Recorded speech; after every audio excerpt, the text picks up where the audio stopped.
প্রিয় শিক্ষার্থীরা, গুরুকুল অনলাইন লার্নিংয়ে তোমাদেরকে স্বাগত। তোমাদের সাথে আছি আমি ফরাজি হাবিবুর রহমান। আজ আমরা আলোচনা করব টেক্সটাইল র মেটেরিয়ালস অন এর অষ্টম অধ্যায় থেকে। এর বিষয়কোডটি হলো 19-11। অষ্টম অধ্যায়ে যে বিষয়টা নিয়ে আলোচনা করব সেটা হচ্ছে সিল্ক ফাইবার। সিল্ক ফাইবারের বিস্তারিত, সিল্ক ফাইবারের যে বিষয়গুলো খুবই গুরুত্বপূর্ণ সেই বিষয়গুলো নিয়ে আজ আমাদের আলোচনা। বলা যেতে পারে অষ্টম অধ্যায়ের সিল্ক ফাইবার নিয়ে পুরোটাই আমাদের আলোচনা। তো তোমরা দেখতে পাচ্ছ যে সিল্ক ফাইবারের এখানে 3টা সিল্ক ফাইবারের চিত্র দেওয়া আছে। সিল্ক ফাইবার এমন হয়ে থাকে। তো প্রথমেই আমাদের যেটা জানতে হবে সেটা হচ্ছে সিল্ক ফাইবারের পরিচয়। সিল্ক ফাইবার কোথা থেকে কিভাবে আসলো সেটা আমরা একটু জানি। সিল্ক ফাইবারের পরিচয়টা আমরা একটু এবার জেনে নিই। প্রাচীন চাইনিজগণ সর্বপ্রথম সিল্কের কোকুন আবিষ্কার করেন। প্রাচীন কালে চীনের যে জনগণ ছিল, সচেতন জনগণ, তাদের ভিতরে মানুষ এই সিল্ক বা কোকুন এটা আবিষ্কার করেন। প্রাচীনকালে রেশম কাপড়কে কাপড়ের রানী বলা হতো। ঐতিহাসিকদের ধারণা খ্রিস্ট জন্মের 2600 বছর পূর্বে চীন দেশে প্রথম কোকুন থেকে রেশম উদ্ভাবিত হয়। অর্থাৎ এই সিল্ক যে কবে নাগাদ বা ঠিক কখন উৎপাদিত হয়েছে বা এটার আবিষ্কার করা হয়েছে এই সম্পর্কে ঐতিহাসিকদের সুনির্দিষ্ট কোনো ধারণা নাই। কিন্তু ঐতিহাসিকরা মনে করে থাকেন, তারা একটা ধারণা করে থাকেন যে আজ থেকে প্রায় 2600 বছর পূর্বে চীন দেশে প্রথম এই কোকুন বা রেশম এটা উদ্ভাবিত হয়। তো আমরা সিল্ক ফাইবারের মোটামুটি ছোট্ট একটা পরিচয় আমরা জানলাম। এখন আমরা যেটা জানবো সেটা হচ্ছে সিল্ক ফাইবারের উপাদান। সিল্ক ফাইবারে 4 ধরনের উপাদান পাওয়া যায়। সেই উপাদানগুলো কি কি আমরা প্রথমে জানবো এবং পরে তার পরিমাণটা জানবো, কত পার্সেন্ট বিরাজমান আছে সেই উপাদানগুলো। তো সেই 4 প্রকার উপাদান সেটা হচ্ছে ফাইব্রোইন, সেরিসিন, চর্বি ও মোম এবং মিনারেল সল্ট। এই যে 4 প্রকার, এই 4 প্রকার উপাদানটা সিল্ক ফাইবারের ভিতরে বিদ্যমান থাকে। এবং এই ফাইব্রোইন কত পার্সেন্ট? ফাইব্রোইনটা হচ্ছে 76%, সেরিসিন থাকে 22%, চর্বি ও মোম থাকে 1.5%, আর মিনারেল সল্ট থাকে 0.5%। এই যে 4 প্রকার উপাদান সব মিলিয়ে মোট উপাদান হচ্ছে 100%। তো এই 4 প্রকার উপাদানই সিল্কের ভিতরে বিদ্যমান থাকে। এরপর আমরা জানবো যে সিল্ক ফাইবারের শ্রেণী বিভাগ। সিল্ক ফাইবারকে সাধারণত 2 ভাগে ভাগ করা যায়, বা সিল্ক ফাইবার প্রধানত 2 প্রকার। কি কি সেটা একটু দেখি আমরা। মালবেরি সিল্ক এবং ওয়াইল্ড সিল্ক।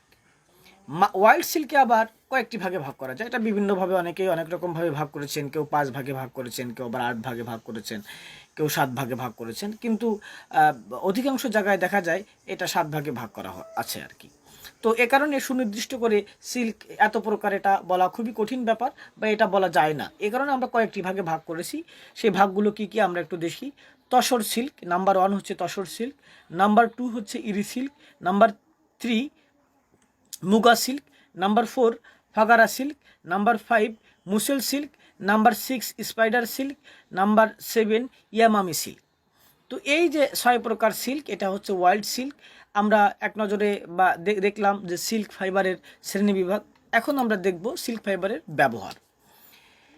1 নম্বর ব্যবহারটা আমরা একটু লক্ষ্য করি। মালবেরি সিল্ক দ্বারা খুব উন্নত মানের কাপড় তৈরি করা যায়, যেমন আমাদের দেশের রাজশাহী সিল্ক। অর্থাৎ রাজশাহীতে আমরা যে সিল্কটা উৎপাদন হয়ে থাকে সেটা মালবেরি সিল্ক থেকে উৎপাদন হয়।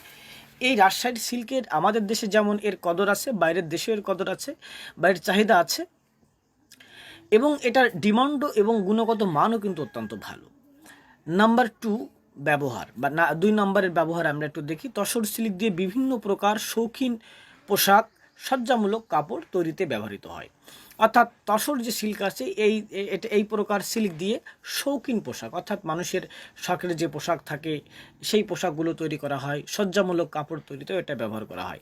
গৃহসজ্জার আমরা অনেক কাপড় ব্যবহার করে থাকি মানুষ সৌন্দর্য বৃদ্ধির জন্য, সেরকম কাপড়ের জন্যও কিন্তু তসর সিল্কটা ব্যবহার হয়ে থাকে। 3 নম্বর ব্যবহারটা আমরা একটু দেখব এবার। স্পঞ্জ সিল্ক দিয়ে পাইল ফ্যাব্রিক তৈরি হয়। অর্থাৎ তোমরা যখন ফ্যাব্রিক স্ট্রাকচারের অ্যানালাইসিস 6ষ্ঠ পর্বের বা 5ম পর্বের এই বিষয়টা পড়বা, তখন সেখানে পাইল ফ্যাব্রিকের ব্যবহার আছে, পাইল ফ্যাব্রিকের গঠন আছে, এই বিষয়টা তোমরা জানতে পারবা। তো সেই যে পাইল ফ্যাব্রিক, এটা কিন্তু তৈরি হয় স্পঞ্জ সিল্ক দিয়ে। বন্য সিল্ক দিয়ে সাধারণত মোটা কাপড় তৈরি হয়ে থাকে। বনের যে সিল্ক, সেই সিল্ক দিয়ে সাধারণত মোটা কাপড় তৈরি করা হয়। শক্ত সিল্ক দ্বারা জর্জেট কাপড় তৈরি করা হয়। মহিলাদের জন্য, মেয়েদের জন্য যে জর্জেট কাপড় তারা ব্যবহার করে থাকে, সেই কাপড় তৈরি করার জন্য শক্ত সিল্কটা ব্যবহার করা হয়। আর 6 নম্বর ব্যাপারটা আমরা একটু দেখব, তসর সিল্ক দিয়ে ছেলেদের পাঞ্জাবি তৈরি করা হয়। ছেলেদের যে উন্নত মানের যে পাঞ্জাবিগুলো আছে, সিল্কের যে পাঞ্জাবি, সেই পাঞ্জাবিগুলোতে সাধারণত তসর সিল্ক ব্যবহার করা হয়ে থাকে। এরপর আমরা দেখব সিল্ক ফাইবারের ভৌত গুণাবলী। প্রিয় শিক্ষার্থী বন্ধুরা, এর ভিতর একটু বলে রাখি, সেটা হচ্ছে এই প্রশ্নটা বিভিন্নভাবে আসতে পারে। রচনামূলক প্রশ্ন হিসেবেও আসতে পারে, আবার সংক্ষিপ্ত প্রশ্ন হিসেবেও আসতে পারে, অতি সংক্ষিপ্তভাবেও আসতে পারে। তো সংক্ষিপ্তভাবে এভাবে আসতে পারে যে সিল্ক ফাইবারের ভৌত গুণাবলীগুলো লেখো। আবার রচনামূলকেও আসতে পারে যে সিল্ক ফাইবারের ভৌত ও রাসায়নিক গুণাবলীগুলো লিখো। আমরা ভৌত এবং রাসায়নিক গুণাবলী দুটোই আলোচনা করব, এর পরবর্তীতে এই রাসায়নিক গুণাবলী আলোচনা করব। আবার অতি সংক্ষিপ্ত প্রশ্ন আসতে পারে যে সিল্ক ফাইবারের সংক্ষিপ্ত ইতিহাস লেখো, সিল্ক ফাইবারের উপাদানগুলো লেখো। সো তোমরা যদি মনোযোগ সহকারে এখান থেকে এই অধ্যায়টা ক্লাসটা করো, তাহলে নিঃসন্দেহে পরীক্ষার খাতায় তোমরা স্মার্টলি এই অধ্যায় থেকে যে প্রশ্ন আসুক না কেন তোমরা সুন্দর করে লিখে আসতে পারবা বলে আমি আশা ব্যক্ত করি আর কি। তো আমরা এখন দেখি যে সিল্ক ফাইবারের ভৌত গুণাবলী। দৈর্ঘ্য হবে 300 থেকে 1000 গজ, ব্যাস 9 থেকে 12 মাইক্রন, অর্থাৎ যেটা ব্যাস থাকে, দৈর্ঘ্য বলতে লম্বা হচ্ছে 300 থেকে 1000 গজ হবে, ব্যাস হচ্ছে 9 থেকে 12 মাইক্রন হবে, শক্তি 0.4 থেকে 5.20 গ্রাম পার ডেনিয়ার। ইলাস্টিসিটিটা হচ্ছে এমন যে আমি একটা ফাইবার টেনলাম, টানার পরে সেটা সম্প্রসারিত হলো বা বড় হলো, আবার ছেড়ে দিলাম, পূর্বের জায়গায় চলে আসলো, এটাই হচ্ছে ইলাস্টিসিটি। তো ইলাস্টিসিটি হচ্ছে 15 থেকে 20%। রেসিলিয়েন্সিটা হচ্ছে ঘর্ষণ, অর্থাৎ আমাদের যে কাপড় আমরা গায়ে দিই সেটা অনেক সময় ঘর্ষণ লেগে থাকে বা ঘষা লেগে থাকে, আমরা যেটা বাংলায় একদম অজপাড়া গায়ের বাংলা ব্যবহার করি।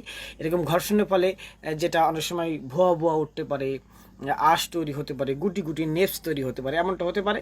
তো এই রেসিলিয়েন্সিটা মোটামুটি ভালো, চাকচিক্যতা, উজ্জ্বল, তাপ প্রতিরোধক ভালো নয়, মানে সিল্কের যে তাপ প্রতিরোধ ক্ষমতাটা খুব ভালো নয়।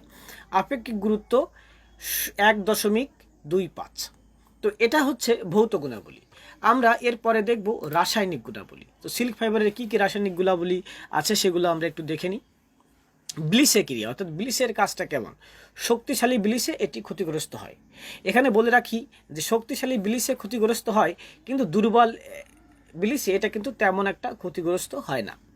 অ্যালকালিতে ক্রিয়া, অ্যালকালি হচ্ছে সেটাই যেটা আমরা কাপড় ধোয়ার কাজে, পরিষ্কার পরিচ্ছন্নতার কাজে ব্যবহার করি, অন কাইন্ড অফ ডিটারজেন্ট হচ্ছে অ্যালকালি। তো শক্তিশালী অ্যালকালিতে এটা ক্ষতিগ্রস্ত হয়, কিন্তু দুর্বল অ্যালকালিতে এটা ক্ষতিগ্রস্ত হয় না। অ্যাসিডে ক্রিয়া, দুর্বল অ্যাসিডে ক্ষতি হয় না, কিন্তু শক্তিশালী অ্যাসিডে কিন্তু এটা আবার ক্ষতি হয়। এটা কিন্তু মনে রাখতে হবে যে দুর্বল অ্যাসিডে শুধু ক্ষতি হয় না, তাহলে শক্তিশালী অ্যাসিডে কি ক্ষতি হবে না? না, অবশ্যই শক্তিশালী অ্যাসিডে ক্ষতি হয়। জৈবিক দ্রাবক, প্রতিরোধ ক্ষমতা ভালো, আলোর প্রতিরোধ ক্ষমতা, সূর্যের আলোতে ক্ষতি হয়, রং করার ক্ষমতা খুবই ভালো। সিল্ক রঙের প্রতি খুবই মানে অত্যন্ত আসক্তি রয়েছে, এবং রং করার ক্ষমতা কিন্তু এটাতে খুবই ভালো। কীট পতঙ্গের প্রতিরোধ ক্ষমতা খুবই ভালো, কারণ এটা কীট পতঙ্গের মাধ্যমে কিন্তু এই সিল্ক বা রেশম এটা উৎপাদন হচ্ছে। দাগ প্রতিরোধ ক্ষমতা, ঘামে দাগ পড়ে। তো প্রিয় শিক্ষার্থী, আজ আমরা কি কি শিখলাম সেই বিষয়টা একবার দেখি, যে না আমরা তো এই অধ্যায়টা পড়লাম, কিন্তু পড়ার পরে এই অধ্যায় থেকে আমরা কি কি শিখেছি সেই বিষয়গুলো একটু দেখি।